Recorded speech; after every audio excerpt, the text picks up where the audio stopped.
Welcome back. How are you? Welcome back to another episode of Where Black Cats Walk. This week we're talking about Sunderland away from home. What is going on? The team's working out. Labrie, and we're talking about Jobe as well with his red card. Also, who starts against Coventry? The November fixtures for Sunderland. What are they looking like? And which player out of everyone on that Sunderland team needs a big bonfire rocket to get their season going? We're doing all of that, of course, with Leo this week. How are you, Leo? Yeah, good. Bit frustrated by the game, but we'll get into that. We certainly will. We're going to review the QPR game. We're recording this before the midweek fixture as well, so we can't talk too much about that one, but we will look ahead to the Coventry game in a second. Before we do all of that, drop us a subscribe and drop us a like. We're trying to get to 60 subscribers before the month ends, so you can help us massively with that. All right then, Leo, let's jump straight into this QPR result then. Was it a fair result in the end? I think if you were going to tip it one way, you would probably say QPR were unlucky to not get a winner in the game, especially the last 30 minutes, being down to 10 men. They were putting a lot of pressure on us. And even in the first half, they had breaks. They didn't really have clear-cut chances, but the positions they were getting in were really dangerous. Obviously, we hit the post in the first half, had a couple other chances, but if it was going to swing one way, it would have probably went to QPR. So that's a number of away fixtures now, which we'll look at: Plymouth, Watford, this one, where you just don't have that fluidity that you have at home. What's going on? We know Chris Rigg was missing at the weekend, and that obviously plays a massive part in it. But what's missing for you away from home at the moment? It's tough. It's tough to break it down into what's missing. I just think, I mentioned it last week. We're seeming to struggle against the teams that kind of might sit back and might play the counter against us. Obviously the loss to Plymouth, Watford, and dropping points to QPR now. These are all teams that squad-wise we're better than. Manager-wise, I think we're better than. But they just seem to combat us really well in terms of soaking up pressure and then attacking us when it's effective. Does that need a new mindset though for the managers? Do you need a plan B here when that's happening? Well, one thing about Labrie is he is really good at figuring teams out and figuring out their tactic and figuring out what we can do to combat that. We've had a few games now where the first half we've looked slow, we've looked maybe a foot off the pace, and then we've come out in the second half and popped the ball around them like they're not even there. I just think in terms of this game, it was just one where we look back and say we didn't get it right. Okay. Here's some social media takes on the game. Oops, pardon. It's a good point considering we got a red card. We looked like we were chasing shadows all day. Need to be better against Preston. These away performances are shocking. Next one says, not the greatest performance. You can't win them all. Burnley drew 0-0 with them recently. Sunderland says it was brilliant point under the circumstances, down to 10 men for 35 minutes, still 3 points clear. And SA Freddy says, we defended incredibly well for the last 30 minutes to keep it a draw. Stupid tackle from Jobe. Apart from the red, the referee was dreadful. Should have been an easy 3 points. Ended up being a good draw. So there wasn't any negativity on there. And what about Jobe's tackle then? Our QPR fans saw that as a straight red and the easiest red they've ever seen. Do you agree with them? Yeah, straight red. No doubt about it. He's just came over the top of the ball, stood showing straight into his ankle. Yeah, no doubt. Not the sort of player that I associate with a tackle like that. Where did it come from? I just think it was one where we needed a bit of grit and we needed a bit of physicality in that game. And it was probably just a moment where he thought, I'm going to come in, win the ball, maybe get the fans cheering, get us riled up, like up the intensity of the game. And he's just mistimed it. And I don't think there's any much really to it. Yeah, I mean, he stayed on the pitch, didn't he? actually to check the player was all right, which I think obviously shows a lot about his character. So, so Chris Rigg out probably midweek potentially as well, and now Jobe. This is now becoming a bit depleted, isn't it? Well, the good thing about us is we've got a lot of depth, especially with Alan Brown being in now. I see that as a straight swap for Jobe.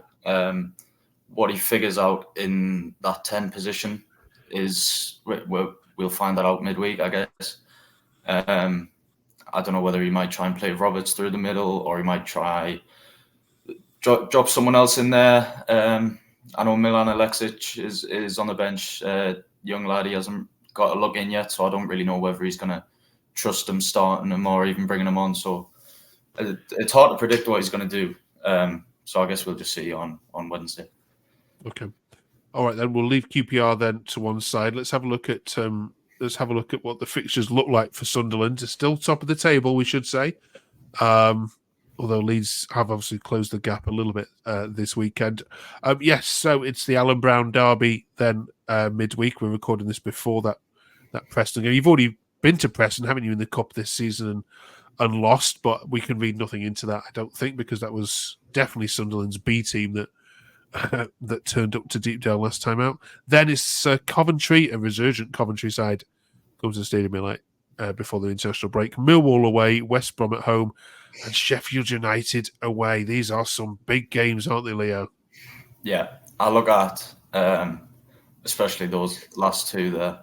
West Brom at home, who aren't in the best form at the minute. I think that they've got a lot of draws in a row, but in terms of how they started the season, and Josh Madger, old former player, firing. Those last two games are going to be big. It'll be interesting to see what the league table looks like by the end of this month. Absolutely. Let's talk about the Coventry game then, shall we? We've got on the screen the starting 11 against QPR. We don't know what's going to happen midweek, of course, but given that there are, assuming there's no new injuries or players returning, who should get the start against Coventry?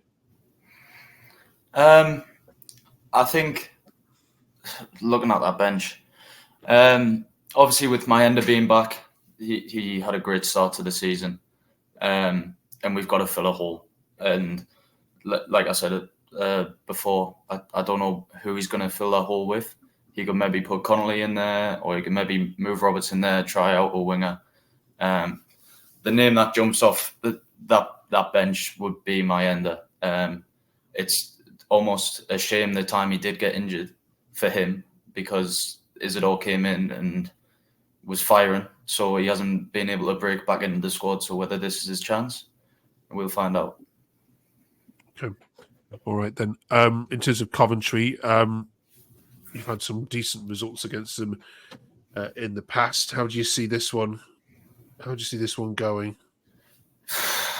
I mean, we've always struggled against them. Even times where we've got a result over them, it's been close games, it's been cagey games.